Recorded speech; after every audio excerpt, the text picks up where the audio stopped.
Hi folks, welcome back. As promised in the last, I don't know, 2 or 3 videos, we're back to looking at the old pennies, and we're going to do an old penny hunt. Now, we've already done Elizabeth, we've done George VI, so working backwards, we've now got George V. So there's a few there, there's not that many, but there's going to be enough to take up a bit of a video. So what I'll be doing, I'm going to split them. I'm going to go through them, split them in half. So 1911 to about 1922, and then 1926, because there was a gap, through to 1936. So we can look at them in sort of 2 halves, split them down into the relevant years, and see which ones are best for our little year-run book. So let's get started. Move some of these out of the way, and then when it comes to actually splitting them down into their relevant years, I'll be relying on my high-tech hardware. Yes, the cardboard sheet is back, so we'll play around with it from there. So what I'll do, I'll start looking through these now. Like I said, I'll split them 50-50, hopefully. I'll speed through this. I'll speed it up, save you having to sit there watching. If I come across anything interesting in the meantime, I'll come back to you guys. But once I've got the 2 piles, we'll have a quick recap and go from there.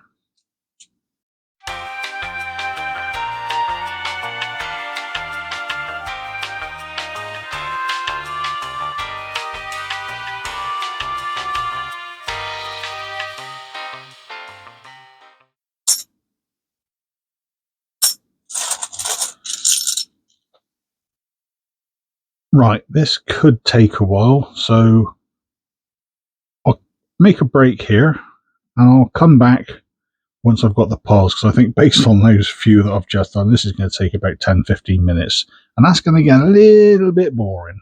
So I'll see you in a mo. Right, we're back. I'm very nearly done. Last few. And that one. So that's your 1911 to 1922, and that's 1926 through to 1936. As you can see, it's not exactly 50-50. Quite a few of these are 1936. There's a heck of a lot of war era pennies in there. Oh, that one's got a nice bit of ghosting on it. See that? Where the king's head was stamped, and it's made an impression or a raised mark on the back of the coin. Do see these quite a bit actually for the George V coin, sort of war era. Right, so if I remove those out of the way, they can go there. Let's get you lot out of the way, and we bring in the high-tech sorting equipment. So I'll do the same thing again. Go through them, do like I did before. I'll make a pile for each year. Then we'll have a quick look. We can let you see what's there, how many are there, because obviously some years there's going to be a lot more than others. And hopefully, some of you might have noticed as well, I haven't included a box for the H mint mark, the Heaton mint mark, or the KN, the Kings Norton mint marks. Now, they are harder to come across. I'm not expecting to find any, but if we do, we'll come across those when we actually go through. So let us begin the tour. Where are we? 16. Good start. 13. And off we go. So again, I'll crack on with this. I'll leave you guys to watch it for a mo. I'll speed some of it up. I'll pause it for you. Eek, that one again. And then we'll come back and have a closer look when we're done.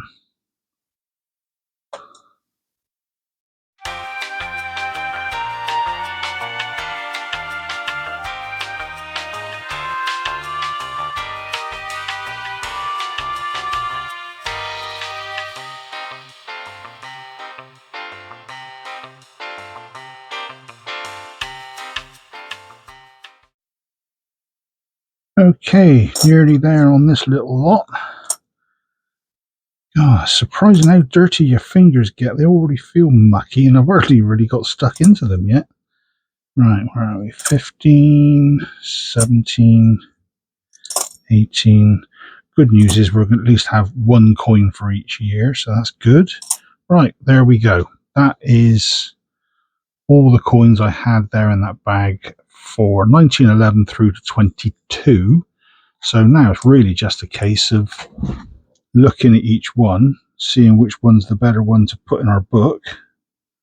And to be honest, I'm thinking this one on the left at the moment.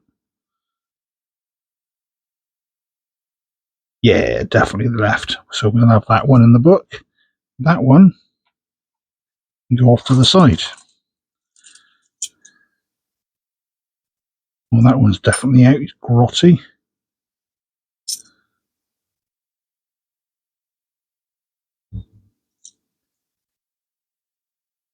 Nice detail around the edge on that one. That one's a bit more worn, so we'll roll him out.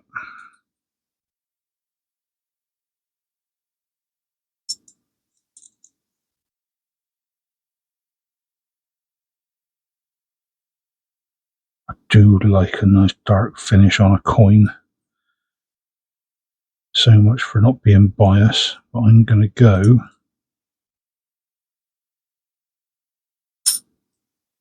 think with this one, a dark one again.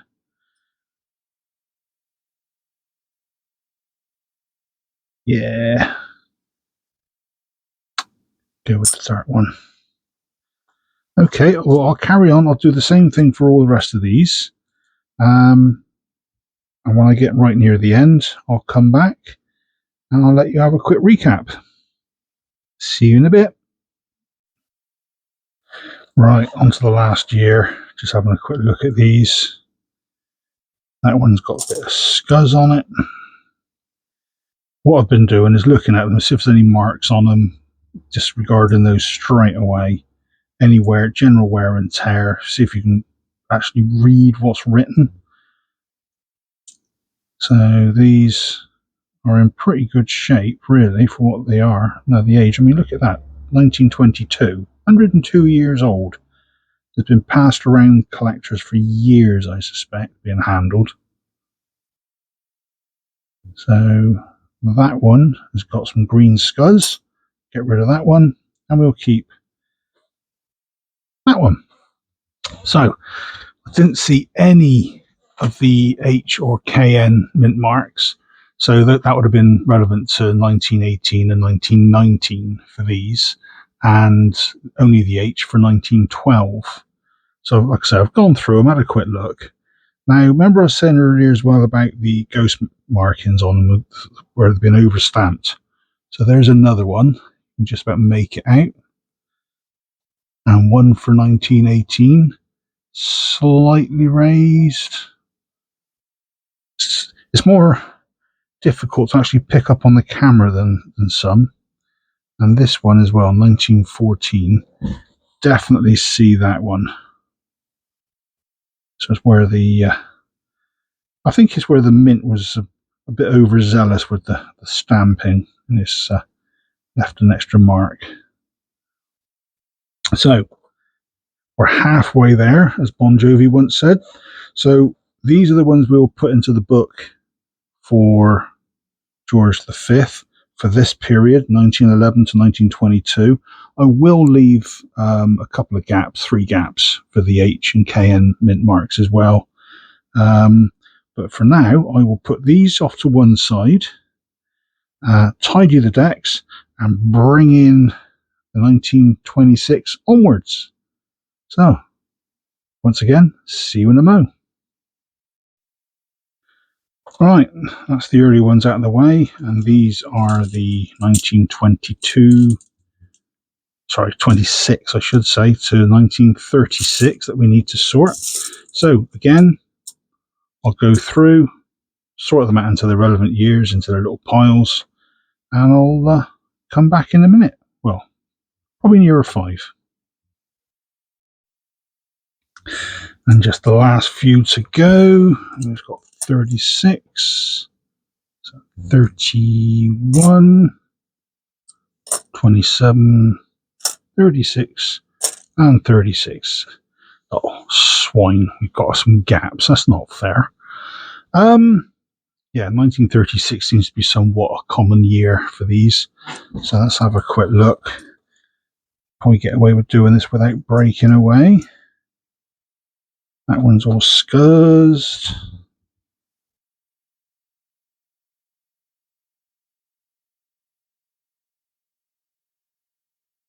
What have we got? I don't know. There's pros and cons for both of those. A little bit of bit of scuzzy, like yucky stuff on there. Good bit of detail on the neck, whereas that neck's rather worn and back of the head smoother. But we're not looking for expensive pennies here. We're just looking for ones to fill the book. So what's the shield like? That's usually a good indicator. Both showing plenty of lines. To be honest, I'm tempted to go with the one on the right. More so because her bodice is more detailed and her leg is a little bit more detailed than that one. So, 1927. We've only got the one for 1928, so beggars and choosers. 2 for 1929. Well, I think we can already rule that one out. What's this one like? Yeah, looks acceptable.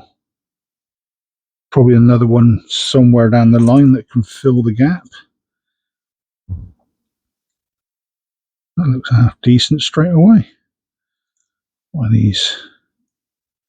Mind you, these are slightly later, so they're going to be less worn, but they're still 80 plus years old.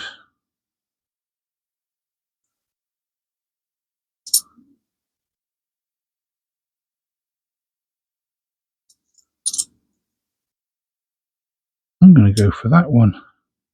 Again, mainly because of the patina. Right. 1932, we only had the one for that, so again, we don't have a choice. Well, we do. Take it or leave it.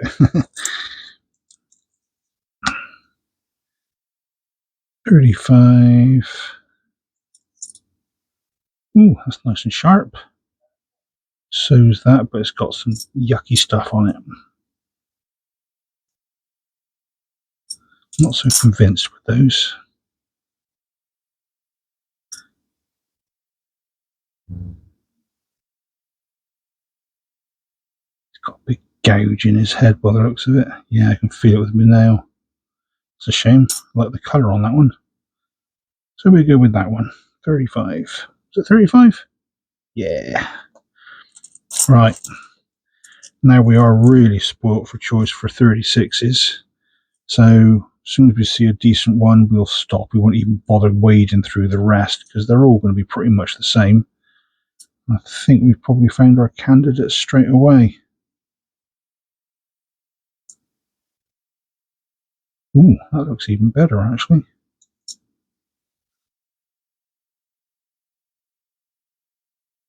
The detail on her bodice and her leg, the shield. That's lovely. It's a shame about that. That's the face I'm interested in more than anything. I'll put him there. Just on the... Ooh, hello. He's been in the wars.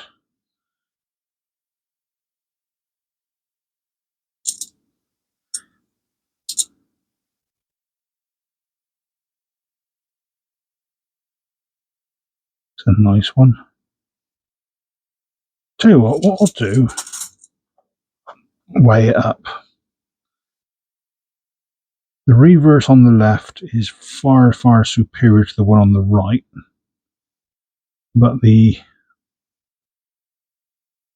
obverse is a little bit to be... that might clean up with a soft cloth. I'm going to go with that one, mainly because it's the back that I'm interested in, and that is some really nice sharp detail. I won't even bother looking at the others. So there we have those as well then. So we've got 27, 28, 29, 31, 32, 35 and 36. Notice 33 is missing. Yeah, we're never going to find one of them. There's only ever 7 made, and they were pattern pieces only. So if you ever come across one of them, it's probably a fake. So we've now got 27, 28, 29, 31, 32, 35, 36 to go in the book as well. I'll add those in shortly, and I'll be back to show you our progress. Whoa, that took a bit longer than anticipated, but now we're back. Let's see what we've got. So, counting backwards, we've got our George V coins, missing 1934. Going back through, 1930 we're missing, 1926. Missing the 1919 KN, but as you can see, I did manage to find not only a 1919, but a 1919H. And you can see it there on screen. So, little gut feeling said, double check your facts, man. So I did. So, don't have either the 1918H or KN, but we do have the normal, so that's good.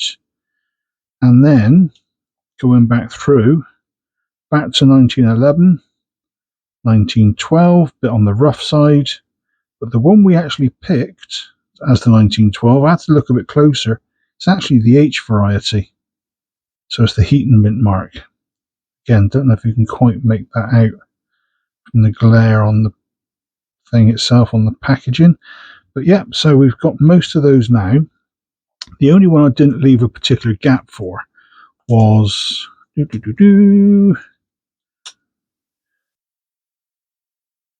are we? 1926. Now, there's 2 types. There's the standard and there's what they refer to as the modified. The modified one is a lot harder to find. And unless you've got the 2 side by side, you cannot tell the difference.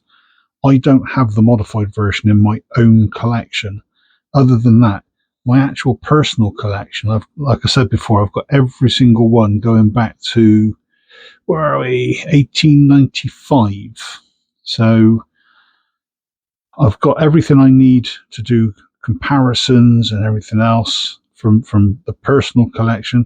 But for the channel, I'm not going to be too worried about trying to find a modified one for that. If I can't find it for myself, it ain't going to be going in the book here either.